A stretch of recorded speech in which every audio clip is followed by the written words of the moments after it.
tym odcinku chciałbym Was zabrać w fotograficzną podróż do kraju, który de facto nie istnieje. Ja nazywam się Piotrek Trybalski, a to jest program Fotograf w podróży.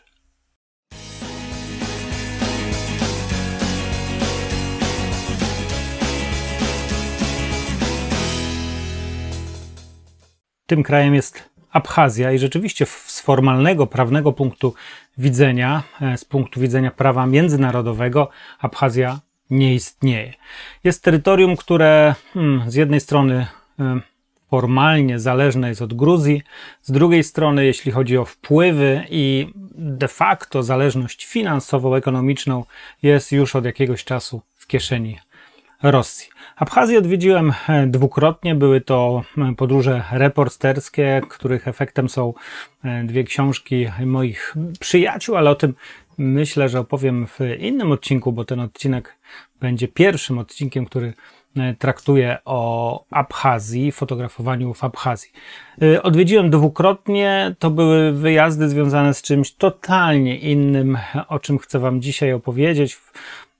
Dlatego uśmiecham się, kiedy myślę, bo to, o czym dzisiaj chcę opowiedzieć, te fotografie, które chcę dzisiaj pokazać, powstały jakby przy okazji, ale one w pewien sposób pokazują swoisty sposób myślenia o fotografii reporterskiej, dokumentalnej, o narracji fotograficznej, o tym wszystkim, co każdy z Was, z nas może zrobić przy okazji, wybierając się w podróż, jakąś podróż, niekoniecznie fotograficzną, pod warunkiem, że ma ze sobą aparat fotograficzny. Tak więc Abchazja. Nim zdjęcia, kilka takich faktów, które pokażą nam troszeczkę, jak ten kraj wygląda. Gdzie jest położony, to już widać, Morze Czarne, wciśnięty pomiędzy morze i Gruzję, i Rosję, i Kaukaz, bardzo malowniczo położony. Mały kraj, 240 parę tysięcy mieszkańców, tyle co Gdynia, powierzchnia prawie że 40 razy mniejsza od Polski, więc podróżuje się tam relatywnie łatwo, zwłaszcza że Rosjanie wybudowali wspaniałą drogę biegnącą wzdłuż wybrzeża, no i szybko, a to ze względu na liczne marszrutki, którymi też można się tam przemieszczać. A projekt, o którym powiedziałem, to co chcę Wam dzisiaj pokazać, dotyczy abchaskich plaż, które pojawiły się zupełnie przypadkiem. Tak, przypadkiem. Szliśmy zobaczyć i sfotografować coś innego i wtedy je zobaczyłem. Od razu powiem, że dzisiaj będzie mało informacji technicznych, sprzętowych. Zresztą u mnie nigdy wiele nie ma z tego względu, że po pierwsze jest tego ogromna nadpodaż w różnych okazjach, blogach, filmach. Wszędzie się mówi o sprzęcie. Ja chciałbym Wam dzisiaj opowiedzieć i pokazać o pewnym sposobie myślenia o fotografii. Stąd ten temat i ta okazja abchaska, żeby właśnie nad myśleniem o narracji fotograficznej się skupić. Powiedziałem, że poszliśmy na plażę, rzeczywiście poszliśmy na plażę w Suchumi, kiedy dotarliśmy do stolicy Abchazji. To było w czasie mojego pierwszego wyjazdu, bo w Abchazji byłem dwukrotnie. Poszliśmy do tego Suchumi na plażę, poszliśmy do knajpy spotkać się z jednym z bohaterów opowieści książkowej, który zabrał nas do knajpy na plaży, do knajpy położonej w zasadzie na takim rozbudowanym molo, zresztą ta knajpa pojawi się na zdjęciach, no i wtedy mi olśniło. Olśniło mnie, bo zobaczyłem coś, co jakoś totalnie zderzyło się z światem, takim plażowym światem, jeśli mogę to nazwać, który po pierwsze znałem z polskiego wybrzeża, czy z wybrzeża Morza Śródziemnego, jakiegoś Adriatyku. Po drugie z fotograficznych opowieści Martina Parra, którego fotografia plażowa wydana w postaci Beach Life'u, albumu, który traktuje w sposób prześmiewczy o plażowiczach i plażach. No, cały czas ta narracja, ten sposób opowiadania o plaży tkwił mi gdzieś w głowie i był mi bliski, jeśli chodziło o odpowiedź na pytanie, czy ja kiedykolwiek chciałbym coś na plaży sfotografować. Te plaże, które zobaczyłem tutaj, były zupełnie inne, pozbawione tego wszystkiego, co miały kiedyś. I tutaj warto przez sekundę pochylić się nad historią tego miejsca. Abchazja, która wybiła się na niepodległość, można powiedzieć taką względną niepodległość, bo to jest podległość względem Rosji.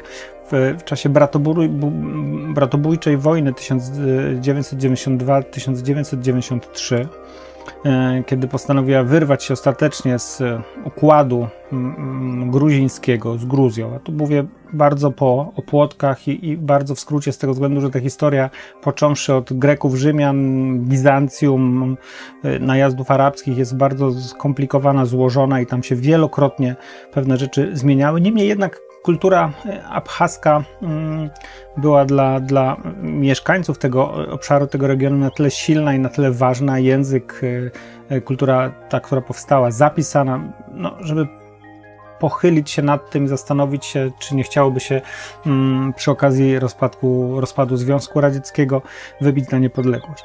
No, skończyło się to, jak wspomniałem, bratobójczą wojną. Kilkadziesiąt tysięcy osób zginęło, setki tysięcy osób zostały relokowane, a to w jedną, a to w drugą stronę. W większości Gruzini mieszkający od pokoleń z Abchazji zostali wywaleni na stronę gruzińską i niektórzy z nich żyją tam w takich ośrodkach uchodźców. O tym też przy innej okazji. No niemniej jednak ten wielki kurort byłego obszaru Związku Radzieckiego, gdzie mnóstwo Rosjan, Gruzinów też tutaj przyjeżdżało, by wypoczywać w Abchazji, bo naprawdę to jest piękny kraj. No, zostały z tego nędzne resztki. I te nędzne resztki ujęły mnie w sposób absolutnie zatrważający. Ja tak naprawdę nawet nie zdawałem sobie sprawy, że tak na mnie to zadziała, że tak mi się to wizualnie spodoba, że ten rodzaj jakiegoś takiego romantyzmu, który krył się w tych opuszczonych, zniszczonych, zrujnowanych miejscach, z tymi nielicznymi turystami, plażowiczami, którzy gdzieś się na tych nie tyle co piaszczystych, a żwirowych plażach pojawiali, że to mnie tak ujmie. I zrobiłem pewne doświadczenie, którego tak naprawdę często nie robię i nie robiłem, a to z tego powodu, że zazwyczaj jestem dosyć mocno zadaniowo nastawione, jeśli chodzi o fotografię, bo a to są warsztaty, a to przygotowanie warsztatów, a przygotowanie jakiegoś konkretnego materiału. Tutaj materiał przygotowałem zupełnie inny, a to był mój wolny czas. Czas, który mogłem spędzić bez moich szanownych kolegów, gdzie mogłem wsiąść w marszrutkę, gdzie mogłem sobie pojechać do jednego miasta, do drugiego, do Gagry, Picundy, do Primojskoje, gdzie ja tutaj jeszcze byłem, do Suchumi, do Gudałty, wszędzie tam, gdzie te wielkie ośrodki plażowe z wielkimi hotelami, z wielkimi plażami kiedyś stały. Dziś stoją, ale już nieco bardziej zrujnowani. A mogłem się jakby pochylić nad tym myśleniem o fotografii w sposób absolutnie emocjonalny. Skupiłem się na tym, żeby poddałem się temu, co czuję, poddałem się temu, zadałem sobie takie pytanie, co czuję, jaki we mnie te miejsca wywołują emocje i po prostu im normalnie w świecie się poddałem, tak żeby ten aparat próbował te emocje, które odbijają się niczym światło od obiektu ode mnie, próbować zarejestrować na tej cyfrowej kliszy. Więc czułem smutek, czułem pustkę, czułem pewien rodzaj nostalgii i rozgoryczenia, żalu, że to wszystko wygląda tak, jak wygląda, właśnie trochę brutalizmu, tego wszystkiego, co jakby kryje się pod takim już omszałym wręcz, zrujnowanym ośrodkiem, na którym pewnie kiedyś mnóstwo osób wypoczywało, a teraz wypoczywa ich niewiele. Byłem zupełnie przezroczysty. Byłem z jednej strony jedynym chyba fotografem, który gdzieś tutaj chodził z aparatem, z drugiej strony chyba jedynym turystą, który spoza, powiedzmy, Rosji i Abchazji, bo wtedy troszkę w tej knajpie właśnie sobie z naszym abchazkim rozmówcą siedzieliśmy i pili piwko. I chyba jedynym poza Rosjanami, bo z jakiejś Europy Zachodniej nikogo tam w ząb nie widziałem. Więc mogłem się po prostu czuć z jednej strony swobodnie, a z drugiej strony chwilami nieco zakłopotany, bo w jakiś sposób interferowałem z tym, co widziałem. Niby byłem przezroczysty, bo w końcu jesteśmy z tego samego kulturowego korzenia, czy nam się to podoba, czy nie, a z drugiej strony jednak ktoś wyglądający inaczej, fotografujący, budzący czasami zdziwienie i zaskoczenie. No więc szedłem sobie tak i zastanawiałem się, co czuję, fotografowałem to, co słyszę, czyli ta cisza, szum morza, chrzęst żwiru, zapach sosnowych lasów, zapach rozgrzanej trawy. Zresztą dziś, jak mówię o tym i patrzę na te zdjęcia, to mam wrażenie, że dokładnie to samo wszystko czuję i cisza, taka cisza, której po prostu nie jestem w stanie sobie w ogóle z głowy wybić. Cisza bez krzyku dzieciaków, parawanów, lodów, głośnej muzyki, po prostu cisza, która była momentami przerażająca. No może poza tymi dużymi takimi ośrodkami właśnie poza Suchumem czy Gagrą, to rzeczywiście tutaj zdawało się, że jest troszkę głośniej, ale tak po prostu łapałem marszrutkę, jechałem do jednej miejscowości, do drugiej miejscowości. Nic o nich nie wiedziałem, absolutnie nic o nich nie wiedziałem. Totalnie pojechałem nieprzygotowany, bo byłem przygotowany do czegoś zupełnie innego, nie do oceny, oglądania atrakcyjności turystycznej tych obszarów, tych regionów w ogóle, więc byłem totalnie nieprzygotowany i jedyne co, to nastawiałem się, tak jakby nastawiałem swój radar taki emocjonalny, nawet nie mózgowy, nazwijmy go tak, nie próbowałem analizować w ząb, po prostu puściłem się na taki samopas emocjonalny i tylko czekałem, patrzyłem, chodziłem od miejsca do miejsca, wybierałem jakieś takie miejsca, w których byli jacyś ludzie, albo była jakaś architektura, albo coś z punktu widzenia ciekawego, po prostu zazwyczaj to było na plaży, czasem odwracałem się od tej plaży tyłem i patrzyłem na to, co patrzy na plażę i próbowałem jakby odbić nie tylko plażę, nie tylko ten beach life, to co się na plaży dzieje, ale też to, co patrzy się na tę plażę, więc te wszystkie budynki jakieś zapuszczone, opuszczone, w których w niektórych coś się jeszcze działo, w niektórych już od dawna nic się nie działo i nie wiadomo, co będzie się działo. No więc tak spacerowałem i fotografowałem. Idąc za tą emocją, fotografowałem właśnie tę pustkę, tą samotność, ten jakiś taki,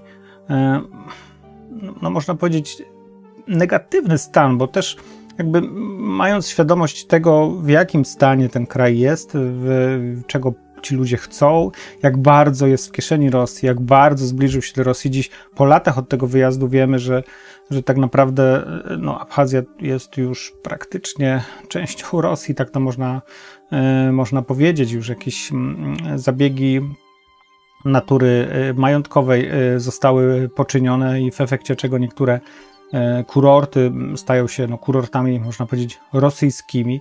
Z Soczi, które jest droższe, mnóstwo osób zresztą przyjeżdżało właśnie do Abchazji, Rosjan, która była znacznie, można powiedzieć, tańsza, mniej na pewno zatłoczona. No więc patrząc na to wszystko, próbowałem te resztki tej socjalistycznej, postkomunistycznej przeszłości, wspaniałego miejsca o naprawdę niesamowitej kulturze, mówię to i rzucam takie ogólniki i dlatego, że wiem, dlatego, że czytałem, dlatego, że rozmawiałem z mnóstwem osób tutaj przy okazji realizacji materiałów reporterskich, które bardzo dużo wiedzy na temat tego, czym Abchazja była i czym mogłaby być, nam przekazali. Także ta nostalgia to chyba najlepsze słowo w jakiś sposób mi się udzieliła i tej nostalgii chciałem się zupełnie poddać, przygotowując ten materiał. Jednocześnie mając świadomość, że jestem tutaj przelotem, że jestem tutaj chwilę, że jestem tutaj, w sumie ponad miesiąc byliśmy w tej Abchazji, ale na tych plażach spędziłem może w sumie kilkanaście dni, mając świadomość tego, że niewiele mogę tutaj przynieść materiałów ludzkich historii, bo nie mam na to absolutnie czasu, nie mam zrobionego żadnego researchu, stąd też to moje spojrzenie na abchazkie plaże było takim przyglądaniem się z pewnej odległości, przyglądaniem się z dystansu i próbą poddania się tej nostalgii i rejestracji tej nostalgii. I to jest, przynajmniej ja mam takie wrażenie, pomysł na to, że każda podróż, która jest nieprzygotowana, każda podróż, która jest przypadkowa, może nie sama podróż sama w sobie, chociaż to też może mieć miejsce, ale której przypadkowo trafiamy na jakieś interesujące rzeczy może zostać sfotografowane. Ważne jest to, żeby po pierwsze poczuć to miejsce, poczuć, co się chce sfotografować, po drugie znaleźć na to jakiś pomysł. Mój pomysł to było właśnie szukanie tej nostalgii, pustki i smutku i przyglądanie się temu z pewnej odległości, bez wchodzenia w interakcję z ludźmi. No i można coś takiego zrobić wszędzie, na każdej trasie, w każdym kraju, w każdym miejscu. Wystarczy po prostu coś, co nas interesuje, znaleźć.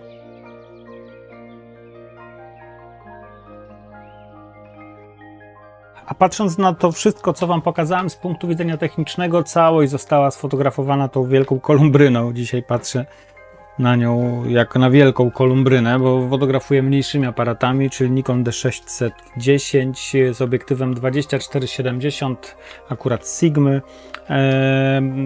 Kolor został nadany w postprodukcji w Lightroomie. Kolor miał oddać troszeczkę klimat takich właśnie byłych republik radzieckich, tego takiego starego negatywu pasował mi. Rzadko kiedy używam presetów, nie nadużywam presetów na pewno, a ten akurat mi tutaj dosyć pasował, więc taki był pomysł.